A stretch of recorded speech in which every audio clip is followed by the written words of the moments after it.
Yo, YouTube, what is up? Welcome back to the Radar for Wrestling Studios. What up, Mox? Guys, NXT just finished up. We have two takeaways from a halfway decent NXT show. It's a continuation of the Dusty Classics. So that's pretty much main stage on everywhere. Stuff's taking a backseat to all this. We got a couple things to get into, and stay tuned to the end of the video. We got some news about the UFC and WWE. Could have happened, a merger there in the works. Also some news on John Cena's status and the possible return coming soon for John Cena. You already know you can't see him.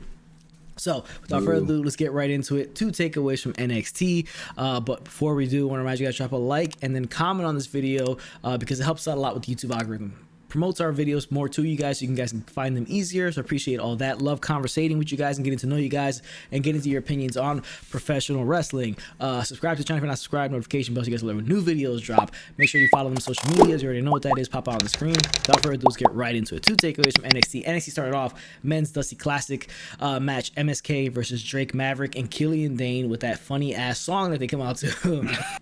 But in the end, MSK get the win here. They're still trying to build MSK. MSK is going to be a sleeper team in the tournament. Might make it to the final. You never know. Probably maybe face Ciampa and Thatcher, which is a new team they just put together and threw in there now. We got that team in there. They'll be facing, Cole and Strong next week. So I think MSK is going to slide in there. They're really trying to use this whole platform to build MSK up. I agree. Same thing. MSK is the young tag team that can come up and build a star here in NXT. Definitely, yeah. Next thing we had women's Dusty Classic.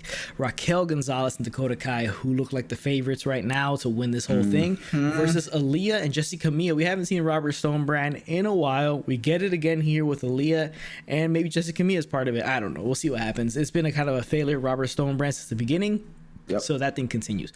Gonzalez and Kai get the win here. No surprise there. We thought, they could have went with another shocker because they had a couple shockers before that. But it looks like the final will probably be Gonzalez and Kai versus LeRae and Indy Hartwell. With Gonzalez being the woman that they're building the most out of everybody. Seems like they'll probably end up winning out, and she'll set her sights on Io Shirai.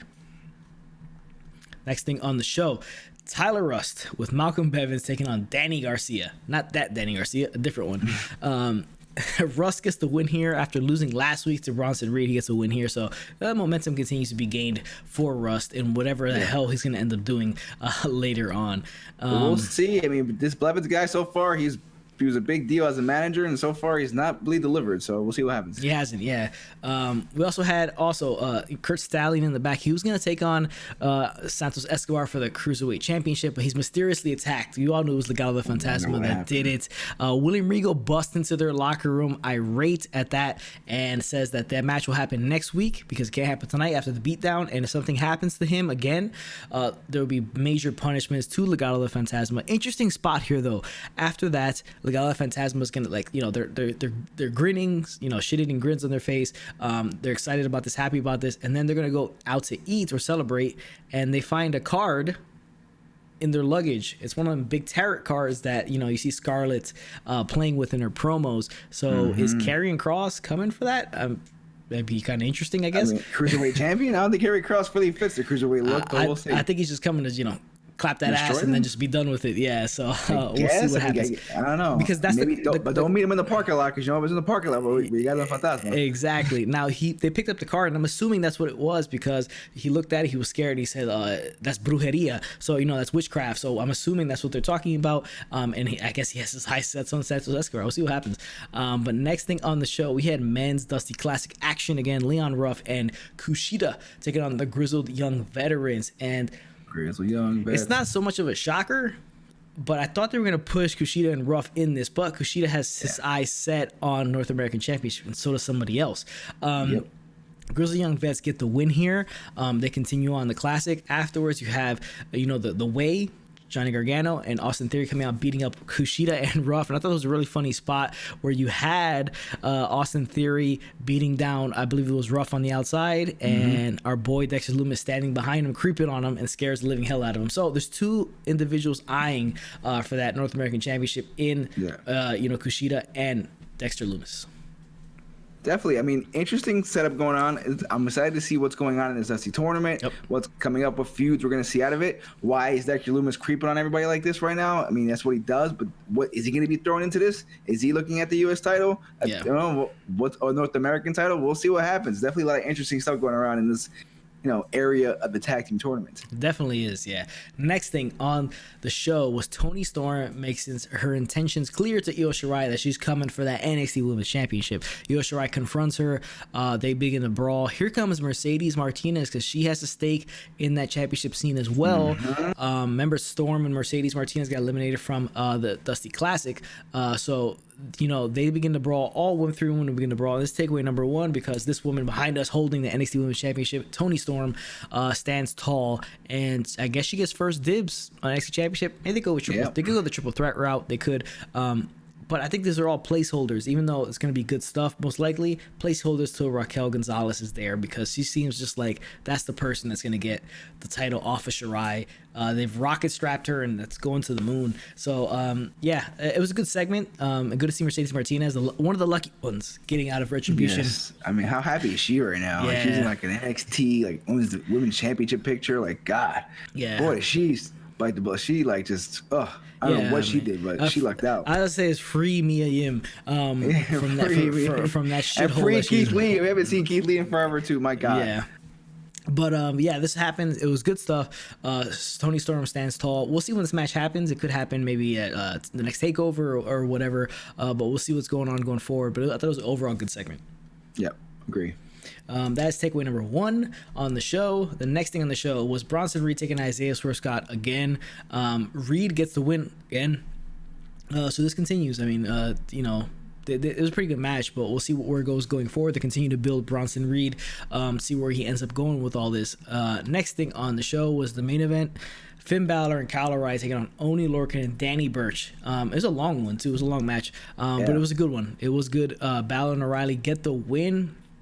You had Pete Dunne come out afterwards. The beatdown ensues, and they have Finn Balor in a precarious situation. They're holding him down, and here comes Pete Dunne about to break those fingers, and here comes Undisputed Era down to the ring. He seems to have broken the fingers or really damaged them, and the Undisputed Era scares them off, and this is takeaway number 2. Because you see the 4 men behind us standing together, will there be an 8-man tag? And if there is, who's the 4th partner for Dunn and Lorcan and Burch? McAfee.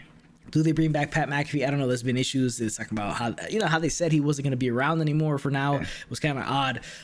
Will they go with a 6-man tag and just leave Roderick Strong out of it? Because God knows where Bobby Fish is anyways. So it's interesting to see how this is going to unfold. It seems like the NXT Championship is kind of taking a little bit of on the back burner because it looks like Dunn will eventually take on Balor, but it looks like we're going to get some multi-man stuff before we get to that. Yeah, I mean, it's interesting, this new alliance between Balor and the Undisputed Era of I think we're going to see more of that, especially going on with Pete Dunne and Burch and Lorcan over there. So it's definitely interesting to see what's going to come out of this. Yep. I can definitely see a multi-man tag team that makes the most sense, especially because they all kind of feuding with each other and they all look like they're all pissed off. So I think that's where it's heading. But yeah, I mean, it's definitely Dunne and Balor. They even ended the show with the announcer saying that Pete Dunne has put himself in the picture, in the NXT title picture. So it's definitely something interesting to look out for. I don't think it's gonna happen right away, but I think they're definitely gonna build with this whole little, group versus group match. When it happens, we don't know, but it's definitely cool to see these different alliances coming up and, just seeing different guys mix matching people all over the place. It's fun. It is fun, and it's going to be awesome matches no matter how they go with it, because everybody involved is really, really talented. So you're going to get some good stuff in there. But guys, those are our 2 takeaways from NXT. Let's jump into some news, because we got some interesting news going out there circling around the internet. One of them being Shane McMahon wanted to buy the UFC in 2004. Now imagine this is what happened. Genius idea. It obviously did not happen, but if it did, I mean, at that time, UFC was kind of in the shitter a little bit. It wasn't really gaining any traction. Mm-hmm. Obviously, where it is now. But if it would have been bought by Shane McMahon, there eventually would have been some type of crossover. Imagine the stuff we could have got. Randy Couture, Chuck Liddell showing up there, Tito Ortiz, you know, a bunch of guys we could have got showing up in WWE, or even Ken Shamrock would have been back and forth all day. Yeah, we could have seen Ken Shamrock back in the show. I mean, you never know. The places it could have gone would have been really, really interesting if this would have happened. You could have fantasy booked a ton of this stuff. But it would have been really interesting to see Shane McMahon at the helm of UFC, Vince McMahon at the helm of WWE. Would have been crazy. These things already kind of like just went together already nowadays, because you see like the crossover with Brock Lesnar going over there, Cain Velasquez short run in WWE, a couple things going on there, but it would have been super, super interesting if it would have happened. Yeah, I mean, who knows what would have happened? Dana White, would he be involved? Because he's like a great promoter as well. He's the reason why the Fertittas sold the UFC for billions of dollars. They made so much money mainly because of Dana White and his promotion. So we don't know what the history or the course would have been with UFC under Shane McMahon, but it would have been interesting. Maybe he would have brought in Dana White to be a second guy, you know, keep him around. Who knows? But it definitely could have been so interesting, and it could have been a hell of an investment too, because they were going to buy it for a couple million back in the day, and then it was sold for $1 billion, you know, 15 years later. So it's definitely would have been really interesting to see Shane run his own company and promote it. And I don't know. It could have been awesome. It could have been crap. Who knows, really? But, you know, the history of fighting could have been so much different. Because think about how UFC surpassed boxing as the number one, you know, prize fighting, especially in pay-per-view buys. So, you know, it could have been so much different. But definitely something intriguing that could have happened. And I'm surprised they didn't pull the trigger, really, because it kind of fit under – it makes a lot more sense than the XFL ever did. And they did that twice. Yeah. So, you know – just one thing before, I could imagine Raw Underground would have been like 20 times crazier if that would have been the case. Strippers all over the place. I mean, it would have been crazy. We would have got that way earlier, Raw Underground, but just a little tidbit there. What could have happened? What could have been? Yeah. Next thing on, you know, the news circle, Triple H talks about Cena at WrestleMania 37. Read you a quote from John Cena in an interview he had with Sports Illustrated. I won't put words in John's mouth, but I can speak to his passion.